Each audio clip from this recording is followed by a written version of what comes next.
Hi guys. Hello. Hi. We are sitting here with Rainbow and Chibi from the Birthday Massacre. Hello again. Hello again. How's the weather treating you? It's good. It's cold. It is coldy. It's coldy. It's coldy. It's coldy. Coldy. So are you guys just gluttons for punishment? Because you seem to be in the Midwest on every tour in the winter. Yeah, we'd like The problem is that we don't have our winter gear with us. If we had our Canadian parkas.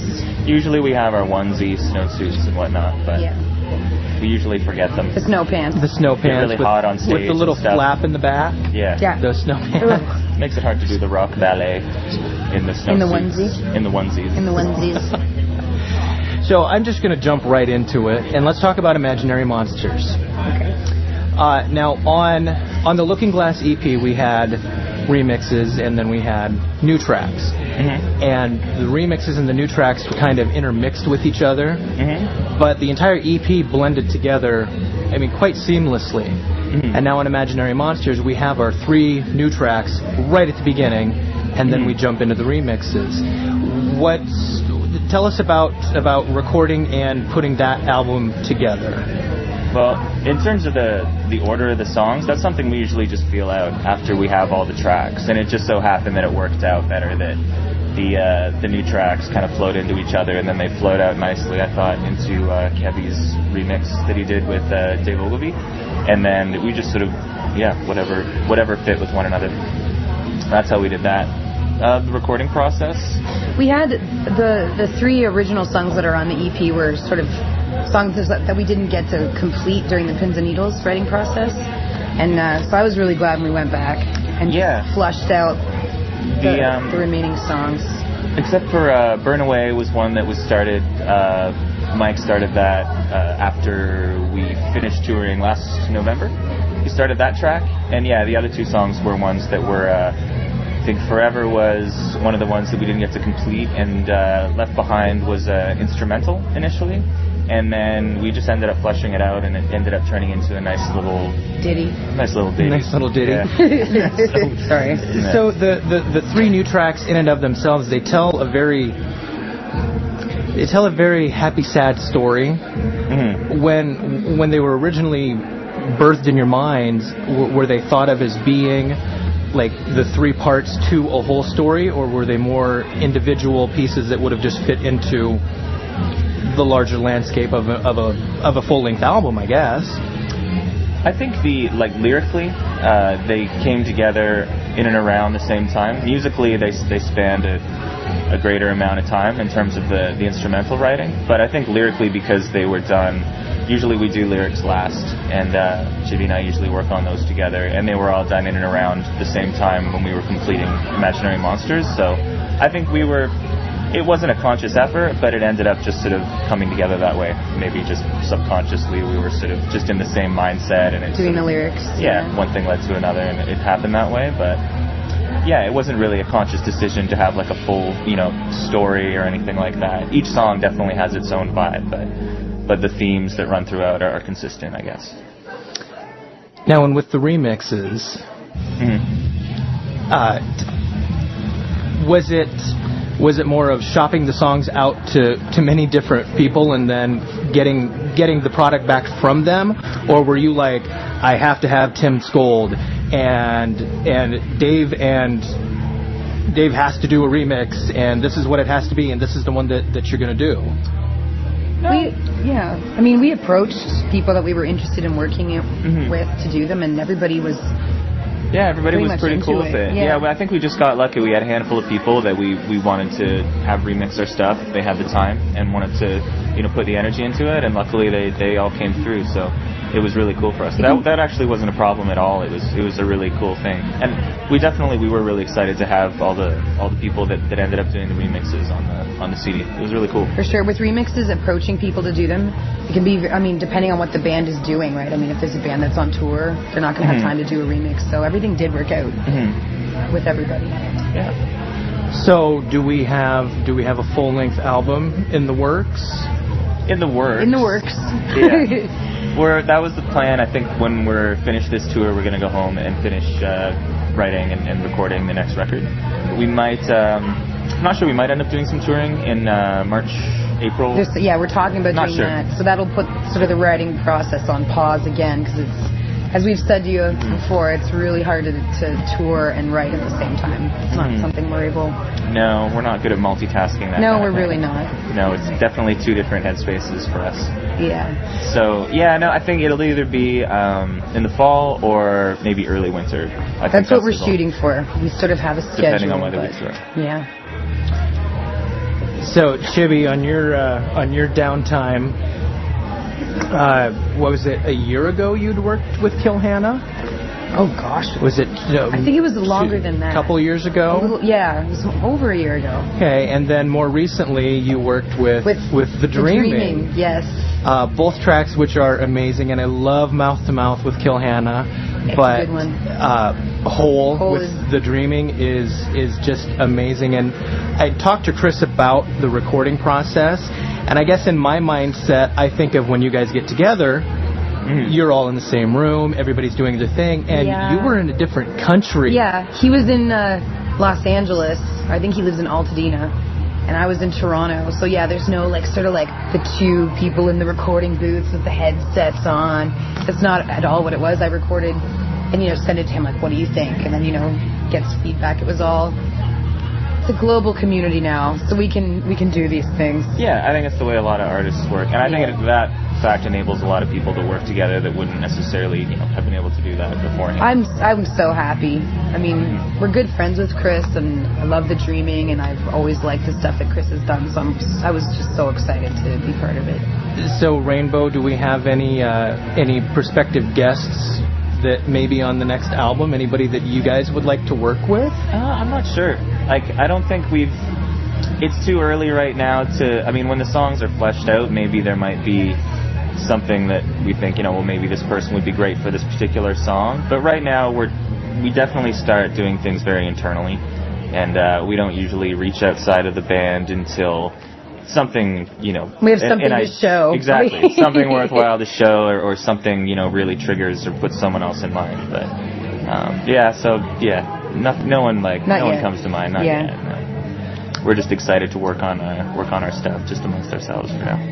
And there's a rumor buzzing around, and I guess we can edit this out if they don't want to talk about it, that we might possibly have another live album in the works.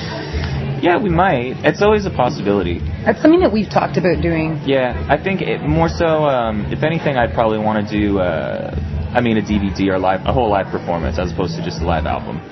But again, that takes a lot more, coordination and time and effort, and we haven't started putting it together.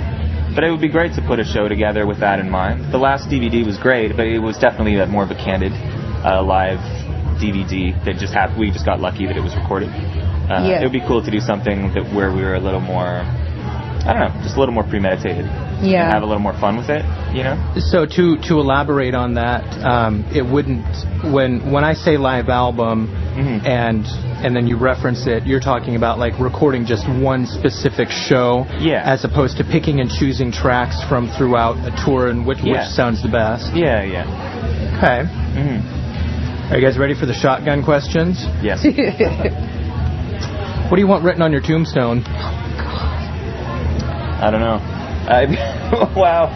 Why did you shrivel away? I was looking at you to take the... All right. What do I want on my tombstone? See, this is supposed to be shotgun, right? I know. Bam. First thing that came to my mind was, there he is. And there he is. But I didn't want to say that, but now I did, so that's my answer. I don't know. Just If it's shotgun, you just... She was nice. There you go. She saved the world a lot. She was nice, and there he is. Have you ever collected stickers off of fruits? Yes. Oh, the Chiquita banana. Oh, yes. yeah. I'd put them on my forehead, and then from the forehead into the sticker book. Yeah, I had a huge sticker book when I was a kid. I was more into the scratch and sniff, obviously.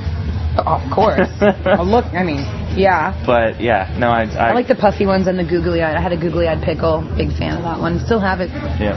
They still smell today. A little different, but they still smell. What was the last furry thing you touched? The last furry thing I touched? Probably your hair when I was helping. Yeah. His hair. Yeah.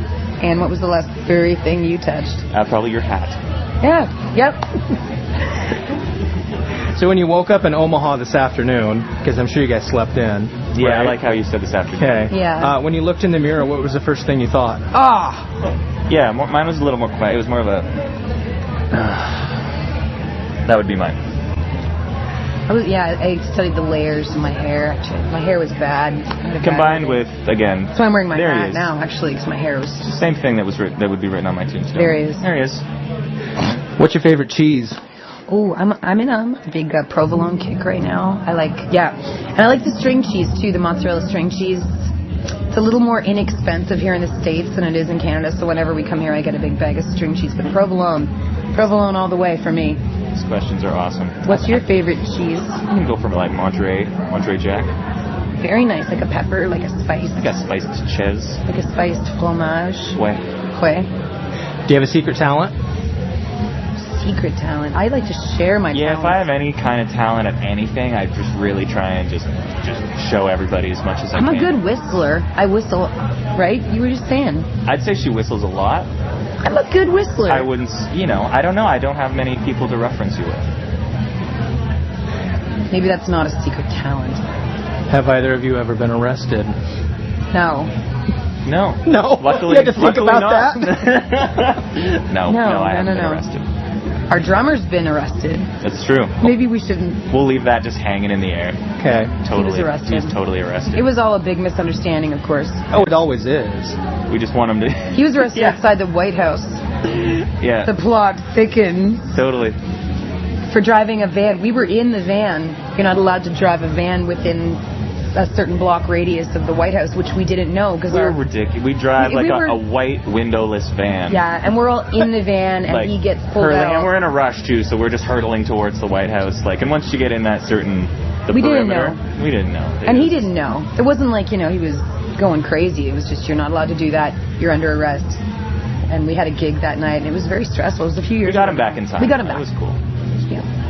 If you were the opposite sex for one day, oh man, what would you look like, and what would you do? I would have a beard, I think. I would go for it. I've always maintained if I was a dude, I would try out like a beard, like a substantial caveman beard.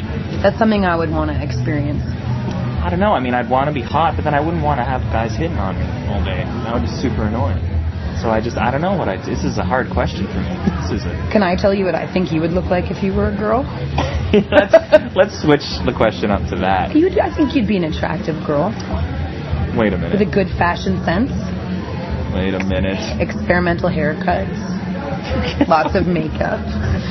Awesome. Next. If your life was a sitcom, who would your sitcom parents be? Oh, Roseanne and Dan from Roseanne. I love the show. I love them. I love that family. I like the sense of humor. I'd like to think I could fit in well in that family, in the Connor family. So, did you have a Connor-esque family? Kind of, yeah. Up? My dad was always kind of joking around. My mom was always, "Rah!" And it was a very, but that, like, "Ah," but like in a good-natured, funny way. Mm-hmm. Yeah. Frig, I don't know, man. My parents are like Mr. Belvedere.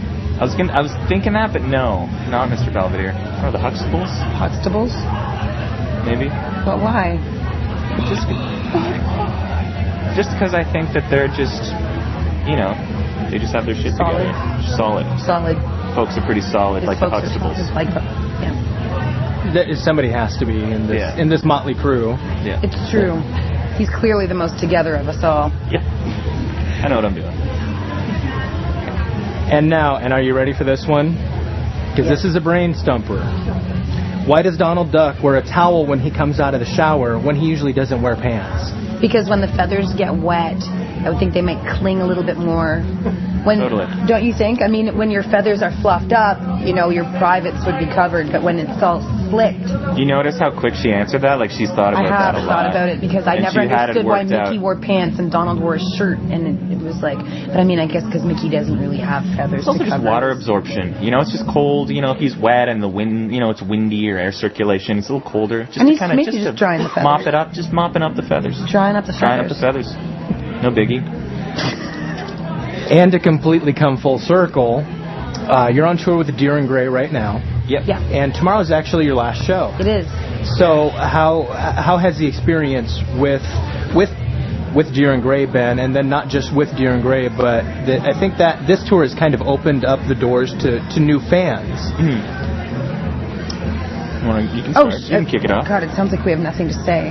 No, it's Deer and awesome. Grey's fans are really cool. They're really creative people, and we've been really well received at the shows, as well as having a lot of our own fans there. So it's been a really positive tour. Yeah. Their English isn't the best, so there's no real like high five and like hanging Although out. But Di comes out quite a bit. They're guitar player, stage left true. guitar player. They're all really nice guys. Like we had a little meet and greet with them and whatever. And the shows have been awesome. And it's just a positive vibe around this tour, big time. Yeah, it definitely really feels like it's definitely like a team effort. Both bands feed well off each other. For sure. What else can you say? It's one of those things where when things are going really well, it's not like we have nothing to say, but it's just there's nothing great to complain about. Yeah. Like which is all what we love complaining, and so when it goes well, we have got nothing to say. We're just like, everything's good this time. Yeah. I guess Weird. We can't make fun of anything. Can't complain. No, it's awesome though. Yeah, it is. It's been a really good tour. So and finally, when we have all these new people, and I mean even tonight we're going to have people that have never seen you guys live before. When they walk out, how do you want them to feel? Or what do you want them to take away from seeing you? Just something different. I just hope they haven't seen something like it before, and I hope they enjoy the show, and it was fun. Pleasantly unusual for them. Yeah, and they liked us. Yeah. I hope they like us. Oh, and have you perfected your robot dance? Yeah, it's getting better. It's getting better. It still needs a bit of work. It's just very. I'm in a very. You can't really this show couch it. is It's very a little, restricting. Yeah. He might, I don't want. And I don't want to hurt. I don't anyone. want him to touch me. So. Well, guys, thank you very much. Thanks for having us again. We're very, very much looking forward to seeing you again this evening. We're really happy to be here. Awesome.